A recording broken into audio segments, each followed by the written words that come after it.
आज हम उपस्थित हैं क्लास 10th विषय बायोलॉजी के मोस्ट इम्पॉर्टेंट क्वेश्चन, ऑब्जेक्टिव तथा शॉर्ट क्वेश्चन जो पूरे परीक्षा के लिए अति महत्वपूर्ण है। आप इसे ध्यान देंगे और साथ ही साथ एक बात मैं आपको बताना चाहता हूँ कि विशेष कहीं से पढ़ने की जरूरत नहीं है। बायोलॉजी के लिए मैं आपको ऐसा टिप्स दे रहा हूँ इसमें पढ़ने के लिए कि आपको कहीं से कुछ विशेष पढ़ने की जरूरत नहीं है। सारे नोट्स का सार मैं आप दे रहा हूँ आपको, और आप इसे याद कर लेंगे जो कि आपको 100% एग्ज़ाम में पूछा जाएगा। तो चलते हैं, लेकिन हाँ एक बात याद कर लीजिएगा आप कि आप का कर्तव्य बनता है कि जिस प्रकार से मैं आपके लिए वीडियो के माध्यम से कुछ भेज रहा हूँ, आप भी इस वीडियो को अपने दोस्तों के पास अवश्य भेजेंगे, शेयर करेंगे और उनको भी लाभ का मौका देंगे। जितने भी आपके ग्रुप होंगे उन सारे ग्रुपों में हमारे चैनल को भेज देंगे। और चैनल का मेरा नाम डॉक्टर जितेंद्र सुरमा है, लिखा हुआ चैनल मिलेगा आपको उसमें, और आप उसे सब्सक्राइब, लाइक, बेल बटन दबा के करेंगे। तो आज मैं बायोलॉजी का ऑब्जेक्टिव क्वेश्चन लेके चलता हूं जो पूरे किताब का ऑब्जेक्टिव क्वेश्चन है। जैसे पहला क्वेश्चन है कि वे सारी क्रियाएं जिनके द्वारा जीवों का अनुरक्षण होता है क्या कहलाता है? तो इसका जवाब होगा जय प्रकर्म। प्रकाश संश्लेषण से किस पदार्थ का निर्माण होता है? प्रकाश संश्लेषण जो प्रक्रिया होती है उसके द्वारा किस पदार्थ का निर्माण होता है? तो इसका जवाब हम लोग लिखेंगे कार्बोहाइड्रेट का। हम लोग देखे होंगे कि जब प्रकाश संश्लेषण होता है, फोटोसिंथेसिस क्रिया होती है, तो उसमें आप देखे होंगे H2O प्लस CO2 फोटोसिंथेसिस क्रिया के फलस्वरूप वहाँ C6H12O6 होता है, यानी कार्बोहाइड्रेट का निर्माण होता है। नेक्स्ट क्वेश्चन है गोबर छत्ता में किस प्रकार का पोषण होता है? तो गोबर छत्ता में मृतजीवी पोषण होता है। इनमें से कौन अवशेषी अंग है?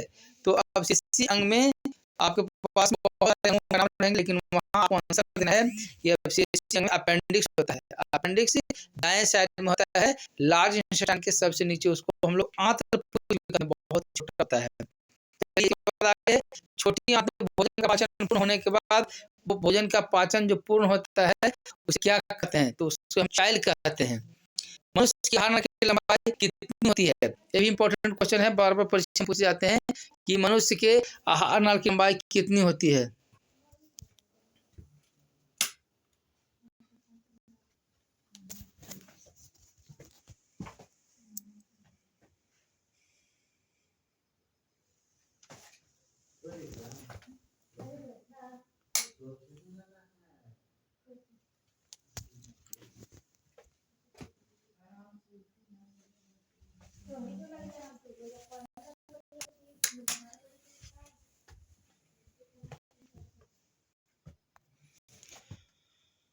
मनुष्य के आहार नाल की लंबाई कितनी होती है? तो उसका हम जवाब लिखेंगे 8 से 10 मीटर।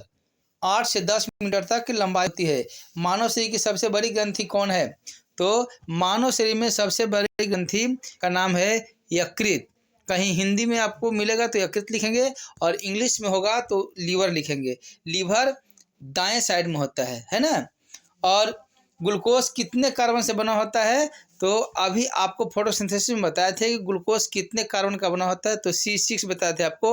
C6 इसमें माने ग्लूकोज में कार्बन 6 भाग होता है, यानी C6 होता है, तो इसका आंसर 6 होगा।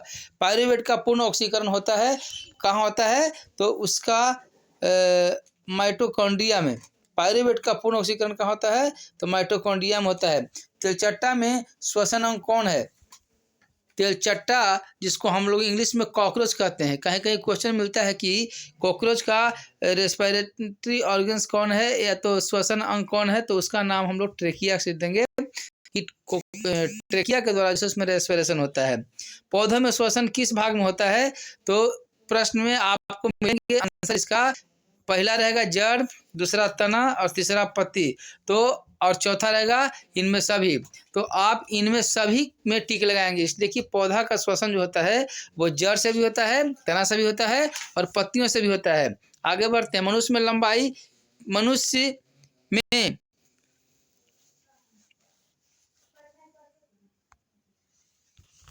कौची कुछ लिख ले रहे, मनुष्य में लंबाई कितनी होती है? कौची की लंबाई, मनुष्य में कौची की लंबाई 11 सेंटीमीटर लिखने हैं, दोनों सब 12वां।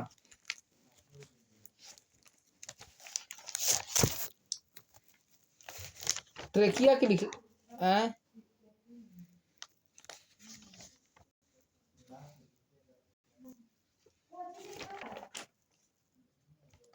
ट्रेकिया के है, कोची की लंबाई है,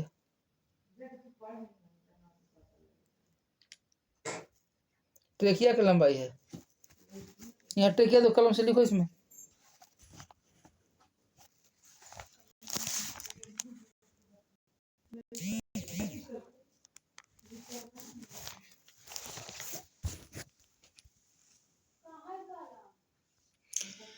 क्वेश्चन है कि मनुष्य में ट्रेकिया की लंबाई कितनी होती है, तो आंसर हम लोग लिखेंगे 11 सेंटीमीटर। ट्रेकिया 11 सेंटीमीटर लंबी होती है। रक्त क्या है, तो इसका जवाब होगा तरल संयोजी ऊतक। मानव शरीर को कौन सी रचना ले, और इसने बांधा तो लिखा है कि सब कहीं ना कहीं गड़बड़ा जा रहा है। मनुष्य की कौन सी रचना, कुछ लिख रहे हैं, बक्ष गुहा से उधर, ये बक्ष ऐसे लिखा है क्या? वृक्ष होते कि बक्ष होते पगली, और डायफ्राम ऐसे हुआ है, डायाफ्राम, ये कुछ लिख रहे हैं स्वस्थ, ऐसे स्वस्थ लिखा है, स्वस्थ व्यक्ति का रक्त में का आधा हुआ है,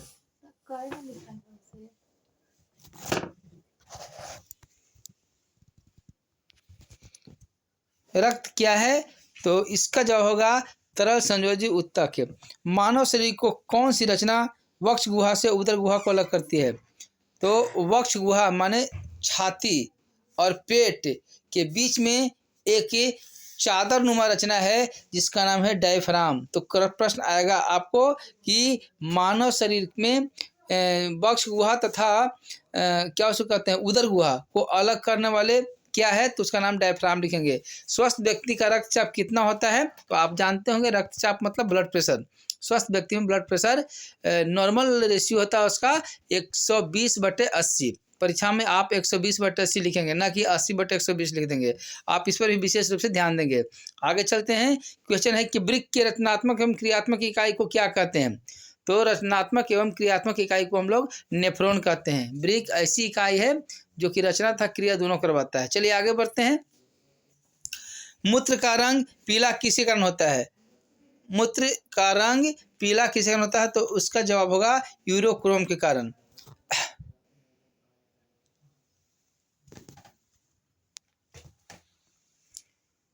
मानव वृक्क में नेफ्रॉन की संख्या कितनी होती है, तो 10 लाख। इसका जवाब लिखेंगे हम लोग।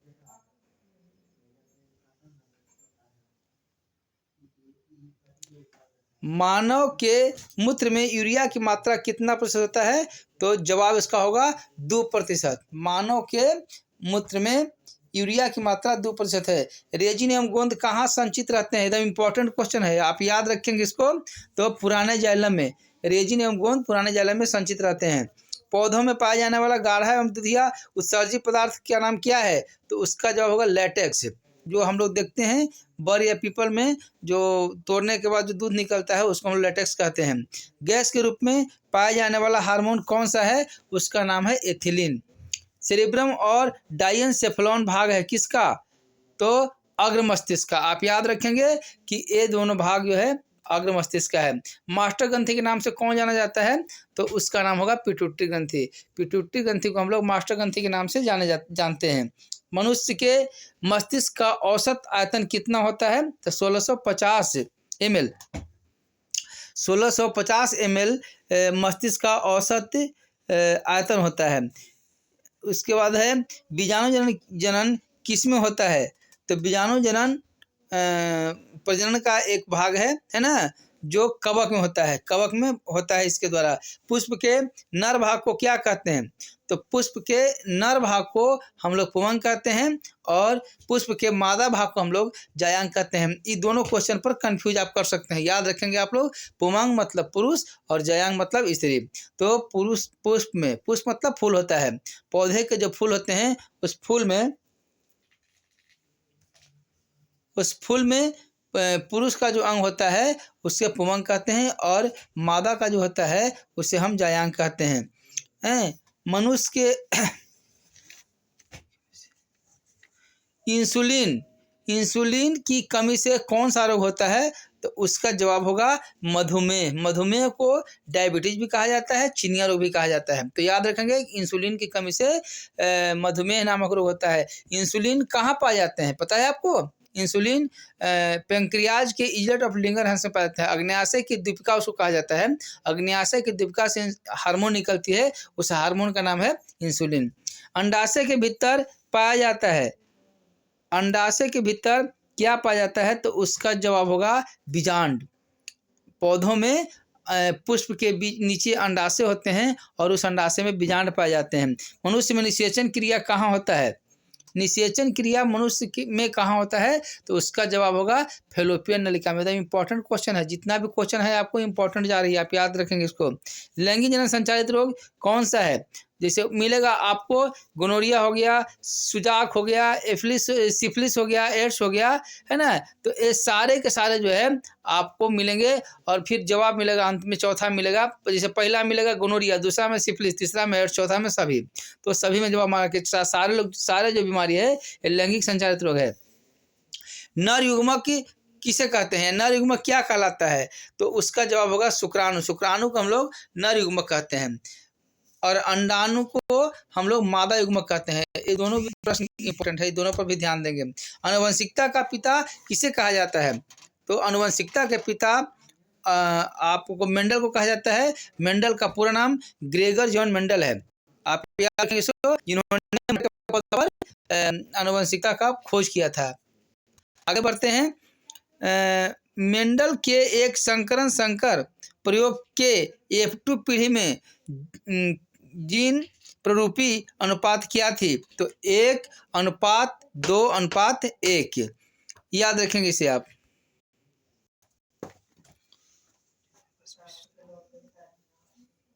बहुत ही इंपॉर्टेंट क्वेश्चन, बहुत ही इंपॉर्टेंट क्वेश्चन जो कि बार पूछा है। द ओरिजिन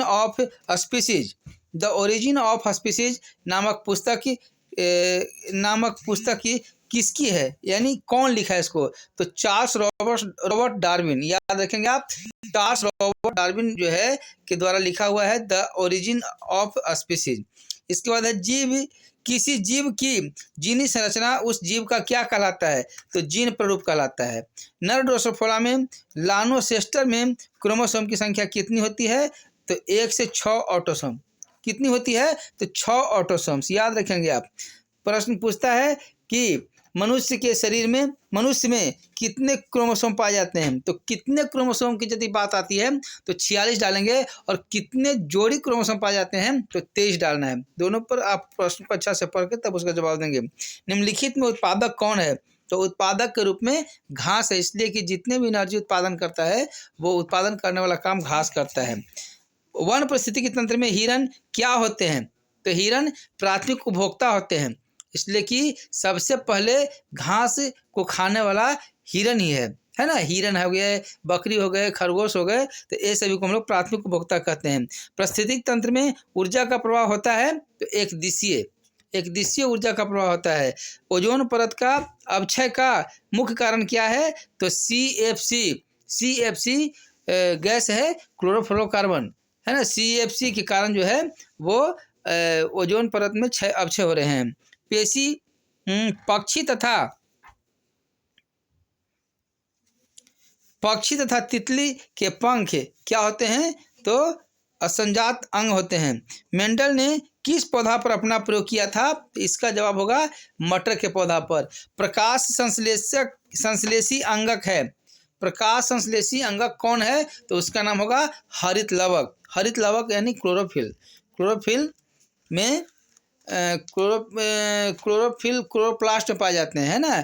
तो इसका हिंदी में होगा हरित लवक, और हरित लवक प्रकाश संश्लेषी अंगक है। वायुमंडल में CO2 की मात्रा कितनी है? वायुमंडल में कार्बन डाइऑक्साइड, CO2 मतलब कार्बन डाइऑक्साइड की मात्रा कितनी है? तो 0.03%। याद रखेंगे, इंपॉर्टेंट क्वेश्चन है। ग्रहणी भाग है, ग्रहणी किसका भाग है? तो छोटी आंत का ग्रहणी भाग है, छोटी आंत का। श्वास लेने तथा छोड़ने की क्रिया क्या कहते हैं? तो श्वासोच्छ्वास कहते हैं। सांस लेते हैं और सांस छोड़ते हैं, यह एक क्रिया होती है जिसे सांस लेना और छोड़ना कहते हैं, उसको हम लोग श्वासोच्छ्वास कहते हैं। पौधों में गैसों का आदान प्रदान कहाँ होता है? तो रंध्रों में। याद रखेंगे कि रंध्र मतलब छिद्र होता है, पौधों के पत्तियों में छिद्र होते हैं और उसके द्वारा जो है वो गैस का आदान प्रदान होता है। रेजिन किस पौधे का उत्सर्जी पदार्थ है? तो इसका जवाब सब छोड़ी बांदा ने लिखो है, अकबका के लिखती है।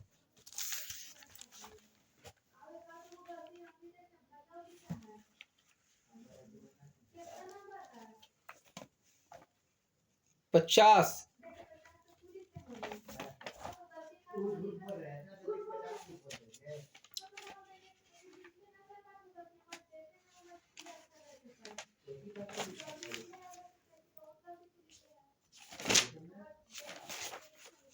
हम लेके आवे थे, रुक घबरो मत।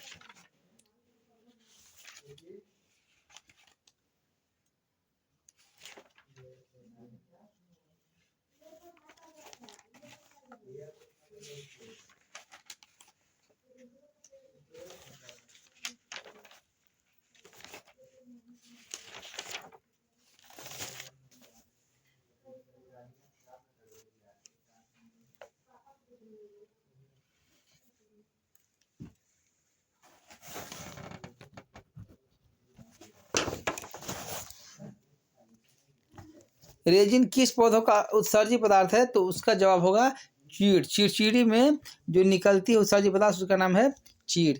तो दोस्तों, आपका पूरे के पूरे बायोलॉजी का इम्पॉर्टेंट ऑब्जेक्टिव क्वेश्चन ये रहा, और आप इसे अवश्य याद कर लें। और इसके बाद फिर मैं आपको अगले वीडियो में डाल रहा हूँ आपका लघु उत्तरीय प्रश्न।